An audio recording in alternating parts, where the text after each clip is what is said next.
Chemistry मंथन में आपका स्वागत है। बेसिक पार्ट सेकंड है ब्लॉक एलिमेंट्स। देखिएगा क्वेश्चन लिखा हुआ आपके सामने कि क्या कारण है कि यूरोपियम तथा इट्रिबियम की परमाणु त्रिज्या निकटस्थ लैंथेनाइडो की तुलना में मतलब यूरोपियम की त्रिज्या इससे इट्रिबियम की त्रिज्या इससे ज्यादा क्यों होती है। ठीक है, क्या कारण है कि यूरोपियम इट्रिबियम की परमाणु त्रिज्या जो होती है, यूरोपियम तथा इट्रिबियम की परमाणु त्रिज्या का मान अपने पड़ोसी तत्वों की तुलना में अधिक होता है। एक क्वेश्चन ये लिखा हुआ आपके सामने, एक क्वेश्चन और है, क्या कारण है कि सीरियम की परमाणु त्रिज्या निकटस्थ तत्वों की तुलना में कम होती है। यहाँ पे ये कम होती है, इसकी त्रिज्या का मान क्या होता है, कम, और यहाँ पर ही त्रिज्या जो होती है इनकी क्या होती है, अधिक होती है। इनकी त्रिज्या अधिक होती है, निकटस्थ पड़ोसियों से ज्यादा होती है। ये ग्राफ बनाया गया है परमाणु त्रिज्या और परमाणु क्रमांक के मध्य। ठीक है बेटा जी, देखिएगा क्या क्वेश्चन आंसर है। आप लोगों को पता है सभी लैंथेनाइड्स जो होते हैं सामान्यतः +3 ऑक्सीजन स्टेट से प्रदर्शित करते हैं। कौन सी? +3। सभी लैंथेनाइड की +3 ऑक्सीजन स्टेट होती है, परंतु +3 ऑक्सीजन अवस्था सामान्यतः प्रदर्शित करते हैं। ठीक है, परंतु यूरोपियम तथा इट्रिबियम की जो होती है वो +4 ऑक्सीजन स्टेट, यूरोपियम तथा इट्रिबियम की +2 ऑक्सीजन स्टेट ज्यादा स्टेबल होती है बजाय कि +3 से। यूरोपियम तथा इट्रिबियम की +2 ऑक्सीजन स्टेट +3 ऑक्सीजन स्टेट की तुलना में ज्यादा स्थायी होती है। अर्थात क्या मतलब है, क्यों ज्यादा स्थायी होती है इसका रीजन भी सुनिएगा। +2 ऑक्सीजन स्टेट में इसका कॉन्फ़िगरेशन होता है 4f7 और इसका कॉन्फ़िगरेशन होता है 4f14। ठीक है, बात समझ में आई। +2 ऑक्सीजन स्टेट में कॉन्फ़िगरेशन कितना होता है, यूरेनियम का +2 और इट्रिबियम में कितना होता है बेटा जी, 4f14 होता है। तो +2 ऑक्सीजन स्टेट में 4f7 है, उसका 4f14 है, मोर स्टेबल कॉन्फ़िगरेशन। जबकि अन्य लैंथेनाइड्स की कौन सी ऑक्सीजन स्टेट ज्यादा स्टेबल होती है, +3। ठीक है, तो इन दोनों की +2 ऑक्सीजन स्टेट ज्यादा स्टेबल बजाय कि पड़ोसी तत्वों की। अब सुनिएगा, +2 का मतलब कितने इलेक्ट्रॉन त्यागेगा, 2 इलेक्ट्रॉन लूज करेगा। ठीक है, जबकि बाकी के अन्य लैंथेनाइड कितने इलेक्ट्रॉन लूज करेंगे, 3। ठीक है, तो ये दोनों धात्विक बंध बनाने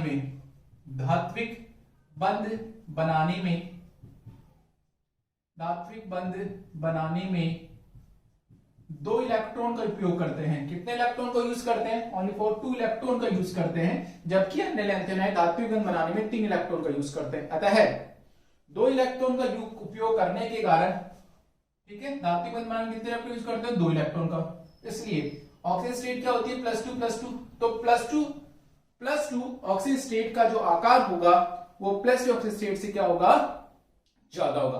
क्यों? आपको पता है आवेश के बढ़ने के साथ साथ धनावेश बढ़ रहा है, धनावेश के बढ़ने के साथ साथ आकार क्या होता जाता है, कम होता जाता है। ठीक है, इस पे जितना कम चार्ज होगा, पॉजिटिव चार्ज, उसका आकार बड़ा होगा। चार्ज बढ़ेगा +3 +4 +5 तो आकार उतना ही कम होता जाता है। तो यहां पर कौन सी ऑक्सीजन स्टेट है, +2, यहां पर भी कौन सी है, +2। तो यहां पर धात्विक बंध बनाने में कितने इलेक्ट्रॉन भाग लेते हैं बेटा जी, 2, जबकि अन्य लैंथेनाइड धात्विक बंध बनाने में कितने इलेक्ट्रॉन का उपयोग करते हैं, 3। इस कारण से यूरोपियम तथा इट्रिबियम की परमाणु त्रिज्या अपने पड़ोसी तत्वों की तुलना में अधिक होती है। ठीक है, और ये कौन सा कॉन्फ़िगरेशन बनाते हैं, स्थायी विन्यास बना लेते हैं, स्टेबल कॉन्फ़िगरेशन होता है इस अवस्था में। इसलिए नेक्स्ट क्वेश्चन लिखा हुआ है, क्या कारण है कि सीरियम की परमाणु त्रिज्या, first elements of lanthanides, cerium से स्टार्ट होती है, लैंथेनाइड सीरीज की परमाणु त्रिज्या पड़ोसी तत्वों से कम होती है। रीजन देखिएगा, वही बात, सभी लैंथेनाइड कौन से ऑक्सीजन प्रदर्शित करते हैं बेटा जी, +3। ठीक है, +2 ऑक्सीजन स्टेट प्रदर्शित करते हैं, लेकिन सीरियम जो होता है, इसकी ऑक्सीजन स्टेट होती है +4 इज मोर स्टेबल। सीरियम की ऑक्सीजन स्टेट कौन सी स्टेबल होती है, +4। कॉन्फ़िगरेशन क्या होगा, +4 में 4f0। अर्थात सीरियम धात्विक बंध बनाने में कितने इलेक्ट्रॉन का उपयोग करता है, 4, जबकि अन्य लैंथेनाइड धात्विक बंध बनाने में 3 इलेक्ट्रॉन का उपयोग करते हैं। ठीक है, इस कारण भी, और सीरियम में +4 चार्ज है, आवेश बढ़ गया, आवेश के बढ़ने के साथ साथ आकार क्या हो जाता है, कम। तो दैट इज ये रीजन है। अर्थात सीरियम का +4 ऑक्सीजन स्टेट में 4f0 कॉन्फ़िगरेशन होता है, जो कि ये दर्शाता है कि सीरियम धात्विक बंध बनाने में 4 इलेक्ट्रॉन का उपयोग करता है, जबकि अन्य लैंथेनाइड 3 इलेक्ट्रॉन का उपयोग करते हैं। अतः सीरियम पर +4 आवेश होने के कारण इसका परमाणु आकार अन्य लैंथेनाइडों से क्या होता है बेटा जी, कम होता है। नेक्स्ट टॉपिक देखिएगा,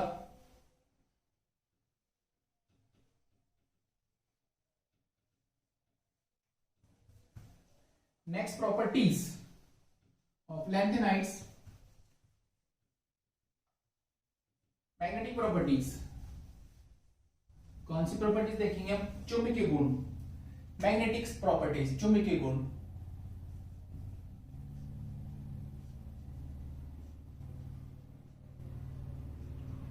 चुंबकीय गुण, ठीक है बेटा जी। चुंबकीय गुण, चुंबकीय गुण डिपेंड किस पे करता है, सबसे पहले तो हमें पता होना चाहिए चुंबकीय गुण डिपेंड किस पे करते हैं। Magnetic properties are depends on number of unpaired electron, किस पे डिपेंड करते हैं, अनपेड इलेक्ट्रॉनों की संख्या पर, अयुग्मित इलेक्ट्रॉनों की संख्या पर चुंबकीय गुण निर्भर करते हैं, सबको पता है, ठीक है। अब जो अयुग्मित इलेक्ट्रॉन होते हैं वो दो प्रकार से गति करते हैं। कौन कौन सी गति करते हैं, एक तो गति करते हैं ऑर्बिटल मोशन, ठीक है। एक कौन सी गति करते हैं, ऑर्बिटल मोशंस, कक्षीय गति। एक तो होता है कक्षीय गति, एक होता है स्पिन मोशन।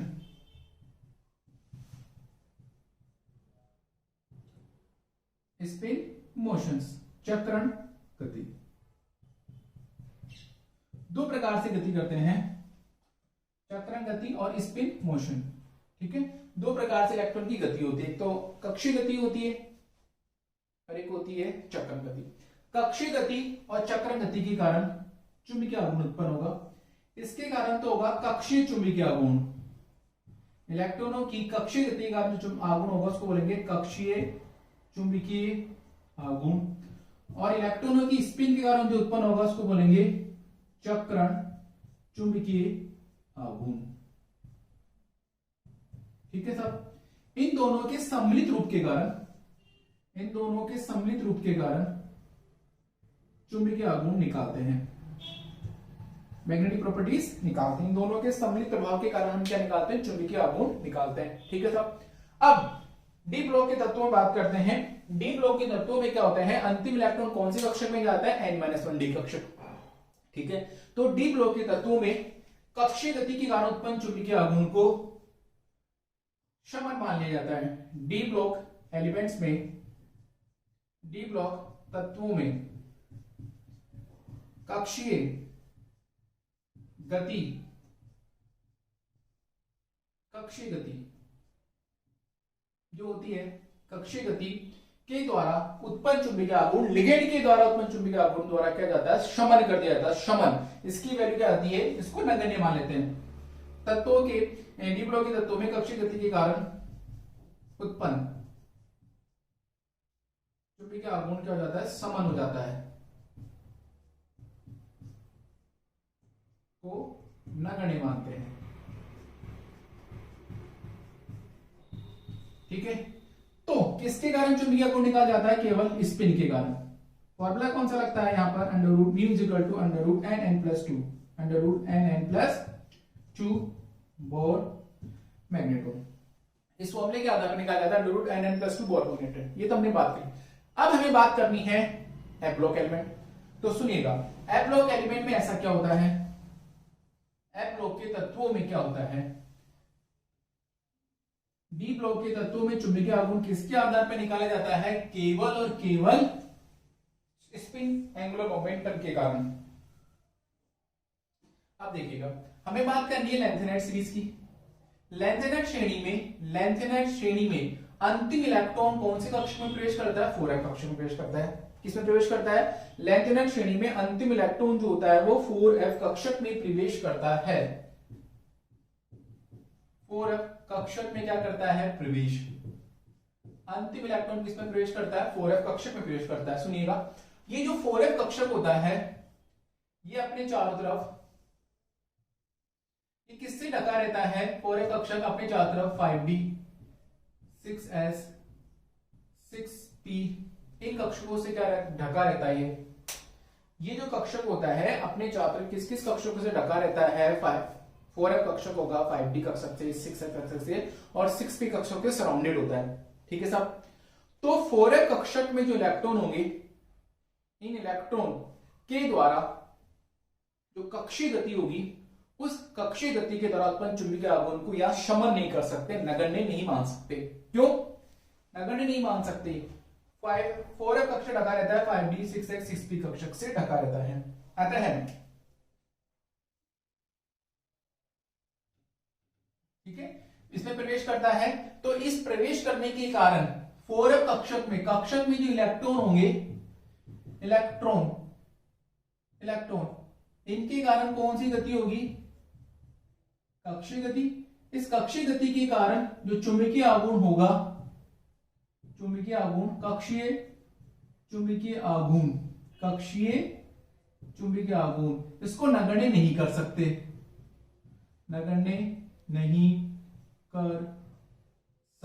हैं। इलेक्ट्रॉन की कक्षीय गति के कारण जो चुंबकीय आघूर्ण होगा उसे क्या कहेंगे? कक्षीय चुंबकीय आघूर्ण। वो एफ सीरीज के अंदर नगण्य नहीं होता है। क्यों नगण्य नहीं होता है?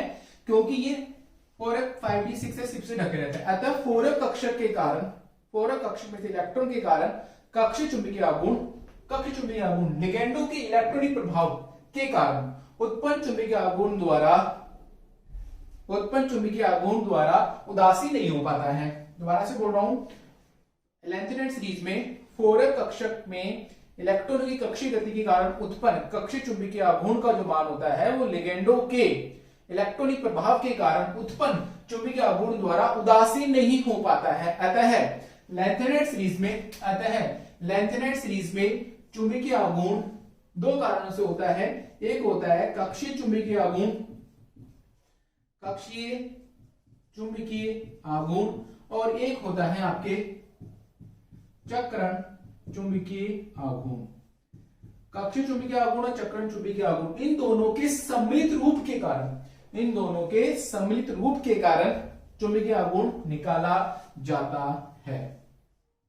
ठीक है, इन दोनों के सम्मिलित के कारण निकाला जाता है। इसकी वैल्यू होती है 4s plus 1 plus l upon l plus 1। 4s plus 1 plus l plus 1। s को क्या बोला जाता है? रिजल्टेंट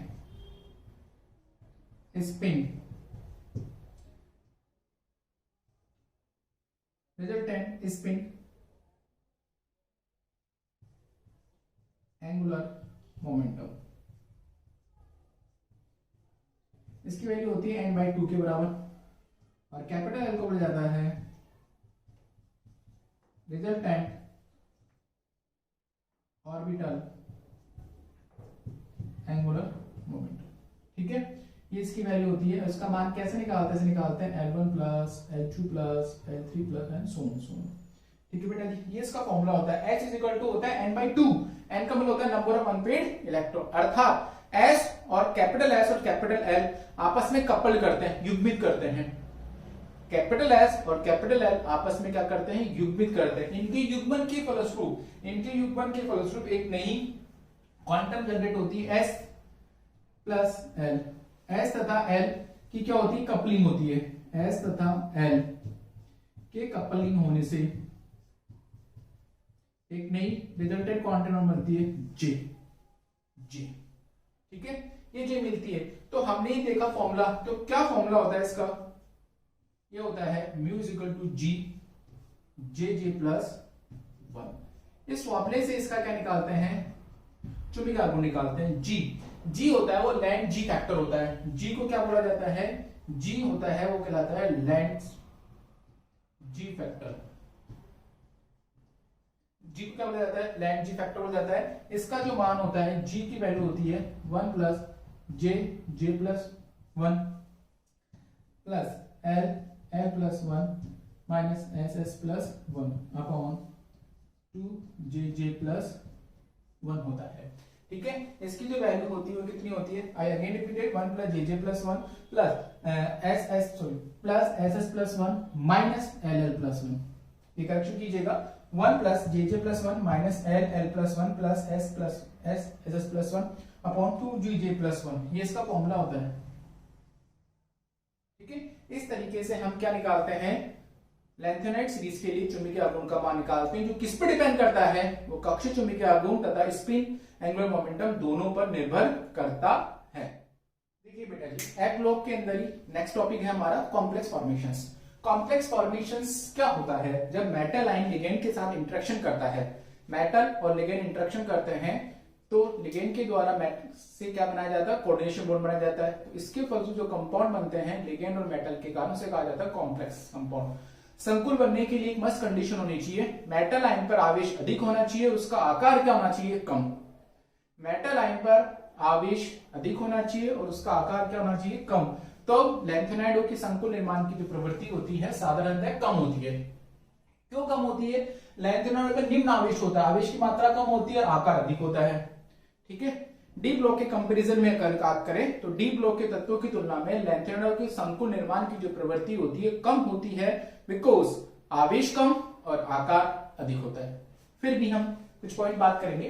लैंथेनाइड अंतिम इलेक्ट्रॉन 4f कक्ष को प्रवेश करता है। कौन से कक्ष में प्रवेश करता है, 4f कक्ष में। 4f कक्ष किससे ढका रहता है बताइए, 5d से ढका रहता है, 6 से ढका रहता है, 6p कक्ष से ढका रहता है। अतः है लिगेंड जो होता है, लिगेंड वो 4f कक्ष के साथ अंतरक्रिया नहीं कर पाता है, लिगेंड 4f कक्ष के साथ इजीली इंटरेक्शन नहीं कर पाता है, ये रीजन है। इसलिए लैंथेनाइड अगर कॉम्प्लेक्स बनाएगा भी, माना कि लैंथेनाइड कॉम्प्लेक्स बनाए, तो लैंथेनाइड ऐसे लिगेंडों के दाता परमाणु के साथ संकुल बनाएगा जिसकी विद्युत ऋणता अधिक हो, जैसे फ्लोरीन, ऑक्सीजन। दाता परमाणु कौन होना चाहिए, ऑक्सीजन और फ्लोरीन, जिन्हें कहा जाता है हार्ड बेस, कठोर क्षार या प्रबल लिगेंड कहते हैं। ऑक्सीजन या फ्लोरीन होना चाहिए, उसी के साथ कॉम्प्लेक्स बनाते हैं। ठीक है, नेक्स्ट पॉइंट लिखा हुआ है लैंथेनाइड श्रेणी में किसी एक विशेष लिगेंड के लिए, जैसे कोई एक लिगेंड फिक्स कर लिया, लिगेंड तो फिक्स कर लिया आप लोगों ने और मेटल आयन अलग कर लिए, तो कौन सा लैंथेनाइड सबसे ज्यादा संकुल बनाएगा जिस पर आवेश अधिक है। सबसे ज्यादा संकुल निर्माण की प्रवृत्ति किसमें होगी, जिस पर पॉजिटिव चार्ज ज्यादा है। एक तो +2, एक है +3, एक है +4 है। तो जिस लैंथेनाइड पे +4 ज्यादा होगा उसकी संकुल निर्माण की प्रवृत्ति जो होगी वो सर्वाधिक होगी। ठीक है, लैंथेनाइड श्रेणी में सीरियम से लुटेशियम की तरफ गए, आप जानते हो लैंथेनाइड श्रेणी में सीरियम से लुटेशियम जाने पे परमाणु आकार में क्या होती है, कमी, तो आकार कम हो गया। तो सीरियम से लुटेशियम की तरफ जाएंगे तो आकार में कमी होगी, आकार में कमी होगी तो संकुल निर्माण की प्रवृत्ति बढ़ेगी। सबसे ज्यादा संकुल कौन बनाएगा, लुटेशियम। ठीक है, संकुल निर्माण की प्रवृत्ति बढ़ती है, क्यों, संकुल निर्माण की प्रवृत्ति के लिए कंडीशन क्या होनी चाहिए, आवेश उच्च होना चाहिए और आकार क्या होना चाहिए बेटा जी, कम होना चाहिए। ठीक है, संकुल बनाने के लिए मस्ट कंडीशन है आवेश उच्च, आकार कम। ठीक है, लैंथेनाइड श्रेणी सामान्यतः बनाती तो है, तो कौन कौन से तत्व सामान्य संख्या बनाती है, सामान्यतः 7, 8, 9, कंडीशन नंबर 7, 8, 9 संकुल युग्म बनाती है। लैंथेनाइड फ्लोराइड के साथ इस प्रकार का युग्म बनाती है। लैंथेनाइड पाई लिगेंड के साथ कोई संकुल नहीं बनाती, जिसमें पाई लिगेंड होते हैं उनके साथ कोई संकुल नहीं बनाती है। तो हमने इसमें क्या पढ़ा है, एक बार क्वेश्चन आया था एग्जाम में कि लैंथेनाइड में संकुल निर्माण की प्रवृत्ति कम क्यों होती है, तो आपको रीजन लिखना है, ये 2 रीजन लिख के आने थे उसके अंदर, ये 2 रीजन लिखने थे कि लैंथेनाइड में संकुल निर्माण की प्रवृत्ति कम क्यों होती है, आवेश कम, आकार बड़ा, और 4f कक्ष किसे ढके रहते हैं, 5d, 6s, 6p से ढके रहते हैं। अतः इनके संकुल निर्माण की जो प्रवृत्ति होती है बेटा जी वो क्या होती है, कम। ठीक है, धन्यवाद।